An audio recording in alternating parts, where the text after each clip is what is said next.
15,000 people so far who have gone back and forth all day, all week, with good news, bad news, good news, bad news. I've always known that I had a worldwide audience, but it's never really resonated this way as much as it does right now, knowing that people are having the same experience we're having in the United States, where people are mostly on lockdown. And you know, we're as anxious as we are cold or hot or hungry. You know, this is real anxiety people are dealing with. So I want you to understand that any anxiety you feel about this isn't weird, isn't strange. And when you're warm, you change your scenario. If you're cold, you put a blanket on. The anxiety here is real. It's built into us and it's working like it should be working. So when I thought about you guys trying to make do with a confined space for a long period of time, a longer period of time than you'd want to be in it for, I thought I'd put a list together. This is not a joke. These are actual things I think might help. These are tips for indoor living. Take a shower and get dressed every day. Even if you don't go outside, don't lay around in sweats. Save that for vacation. I think if you look at this as a vacation, it's going to bum you out on vacations. You have some personal agency that if you start exercising now, I promise you, it will pay dividends. On the weekends, if you want to lay around, continue to have weekends. But tomorrow, if you have to stay home, get in the shower, get dressed, even if you're staying home, I promise. You're going to identify with yourself in the mirror as someone who's dressed. It's just, you ever get dressed to go to the gym and you don't go to the gym, but yet you feel like you've lost weight because you dressed for the gym? Dress for the job you've got to do from home. Wonderful time to learn a language or a skill or a trade. Again, don't see this as a vacation. This is a redirection of a life we've already had going. And another thing, do yourself another favor. Do not look at February as then and this as some sort of brand new partitioned off now. It's March. Last month was February. It's still our lives. It's still happening. It's still going on. It is very natural, and certainly was very natural last week, to want to stay glued to the news because the information was so real-time and dynamic and fluid. It's about to become a little bit less fluid. We now know what's going on. The idea of having like a cable news war room in your house was good and is about to not be good. Take in enough information to become informed and then stop. I think there's a correlation in our brains, this conflation we have between the frequency of news and the severity of news. And hearing something over and over and over again, this is also the problem with Instagram sometimes and social media at large, is the repetition of the idea begins to create early onset fatigue of the idea. Take in enough information to know what's going on. Everybody's phone is in their hand. You will get a breaking news alert if something else happens. But I think it's so natural to keep watching because we feel as if this doesn't make sense. And we're waiting for the one special report, the one line from Saint Dr. Anthony Fauci. Like when we see Anthony Fauci, we go, maybe in the next 30 seconds, he's going to say the thing that's going to complete the equation in my brain. Because it's 2 + 2 = cat right now. And maybe if I keep watching for 5 more minutes, I'll get 4, you know. And to that extent, stop watching the news. Stop considering this 2 hours before you go to bed. Be gentle. In the couple of hours before you go to bed, be gentle. Just be gentle. I made tea the other night. It was the greatest thing I ever did. I was like, tink, tink, tink, tink with the spoon against it. I was like, blink, blink, blink, blink. It was great. Talk on the phone for 30 minutes at least at night. When you hear yourself talk, you remind yourself who you are. Texting is one thing and that's okay. Have a conversation. It's so good for you. You've got to hear yourself talk. You've got to get that cycle going where you hear yourself, you witness yourself, you go, that's who I am. You got to remember who you are. And then also clean up your place. Not because of any health thing. Just if you clean up behind yourself, you will respect your space, and your space will become more livable, and you will begin to establish what I believe will be some sort of neurological momentum where you'll be able to live in that space a little longer. Be thoughtful, be deliberate, be slow in those last couple hours before you go to bed, and it's a lot easier to go to sleep.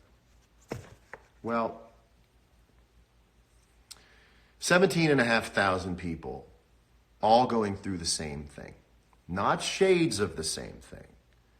Not one person going, well, this stuff is pre-programmed from before you were born, the stuff we're feeling right now.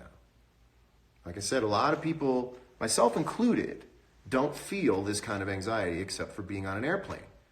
And that only lasts for an hour at the most. We're going to figure out this week how to find a way to not constantly be on edge and be doing this. I don't know how to do it yet, but I promise you I have a semi-intelligent mind on it right now. We are going to figure it out. We are going to let the medical professionals figure out the scientific side of this. And we, as a certain kind of culture science, are going to figure out how we carry on personality, love, joy, entertainment, laughter. I don't have, as I was saying before, I don't have the kind of anxiety normally that's kind of all-American stress. I have very abstract anxiety, you know. Well, I just thought about the loudest sound in the world, and it sounded so loud, and what if the loudest sound, like these things. One time I was singing on stage, true story, and I got a slight panic attack because as I was singing in front of thousands of people, I thought to myself, what if this microphone suddenly turned into a bunch of bees and they all flew into my nose and mouth?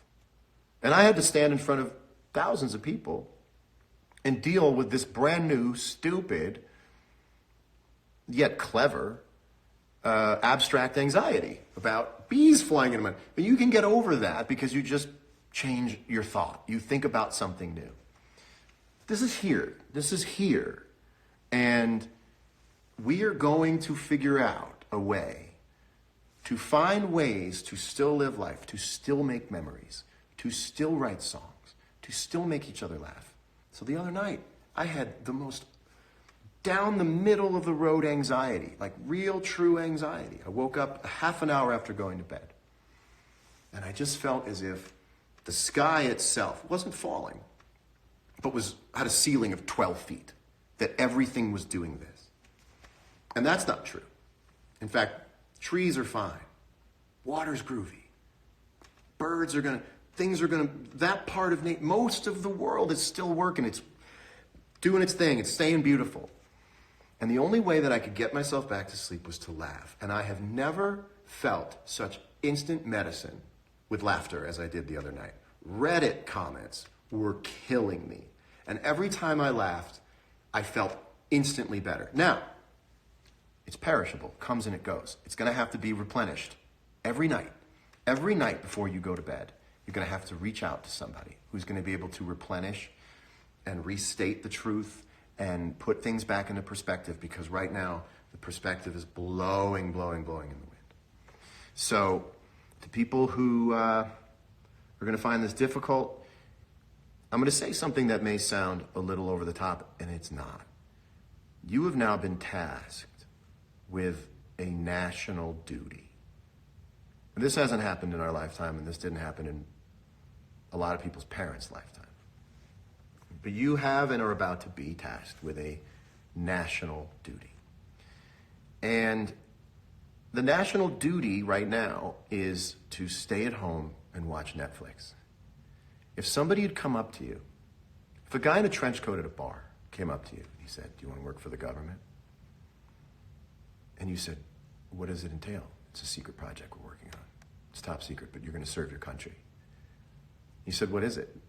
And the man said, "You're going to stay at home and you're going to watch Netflix for a couple of weeks." And you went, "Just a couple of weeks?" And he says, "Well, I don't want to get your hopes up, but it might be 4 or 5 weeks." You'd go, "I'm ready to serve my country." So, literally, serving your country right now means that you stay inside and you watch Netflix and you figure out a way to write a new lifestyle. And I want to leave you with this. You are sacrificing certain aspects of your time so that other people, some you know and some you don't know, get more time on their life. You give someone else, many other people sometimes, years on their life to change a certain aspect of pleasure in yours. I cannot think of a more rewarding ratio of what you have to do to what someone else gets from it than that. And it's gonna be scary sometimes.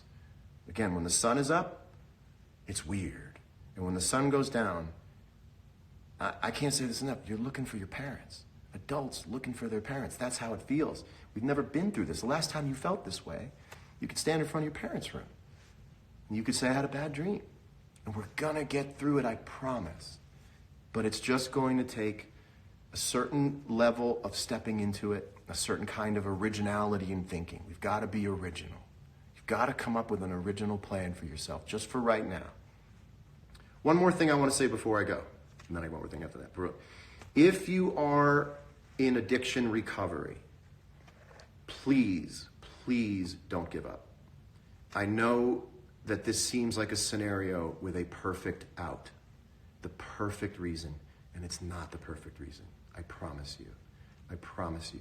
Because it looks good. It's got a lot of things written on it. And it's not the end of the world, but we don't know it. REM twisted it, made it work.